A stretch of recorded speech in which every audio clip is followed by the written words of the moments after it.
Olá, meu nome é Alexandre, sou engenheiro civil, construtor da empresa LX Engenharia.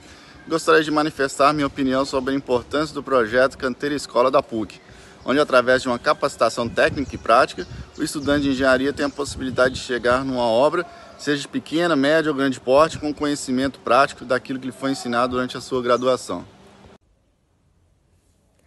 Olá, meu nome é Rayane, eu sou aqui de Belo Horizonte, sou estudante de Arquitetura e Urbanismo, sou mantenedora da página Aluna Aplicada ArcUrb.